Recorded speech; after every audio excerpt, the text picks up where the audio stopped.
lè sọ púpọ̀ nípa bàbá wa Ọlọfa-Ina. Bàbá dáadáa ni wọ́n, bàbá onínúure ni wọ́n, bàbá tó kóyàn mọ́ra ni wọ́n. Wọn kì í sọ pé ọmọdé lẹ́nìkan. Wọ́n bá ti gbúrò èèyàn tó tó bí ijọ́ mẹ́ta, wọ́n á pè, wọ́n á ní mo ní kí n béèrè àlàáfíà rẹ̀ ní, ṣàlàáfíà ló wà. Bàbá tá a mọ̀ pé alúùsèèyàn pàtàkì nínú ẹgbẹ́ òṣèré ni wọ́n. Ká wá tún gbé gbogbo yẹn tì sẹ́gbẹ̀ẹ́ kan. Nǹkan ńlá ló nù wá nínú ẹgbẹ́ òṣèré. Torí pé bàbá Yorùbá tá a máa ń pè wọ́n, kì í ṣe torí pé wọ́n jẹ́ Yorùbá la ṣe ń pè wọ́n bàbá Yorùbá. Bàbá tó gbọ́ èdè Yorùbá, tó mọ ìfun àtẹ̀dọ̀ ẹ̀ ni.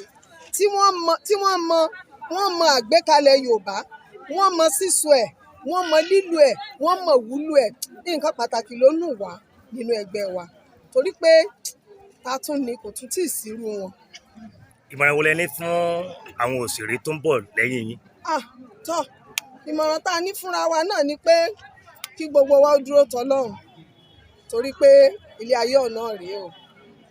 Gbogbo ẹni tó lówó á kú, ẹni tí ò lówó á kú, ẹni tó lórúkọ á kú, ẹni tí ò lórúkọ á kú.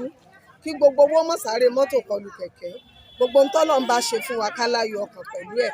Ká dẹ̀ máa fàdúrà tí ká gbà pé gbogbo nǹkan tọ́lọ́run ni. Ká dẹ̀ láyọ̀ ọkàn.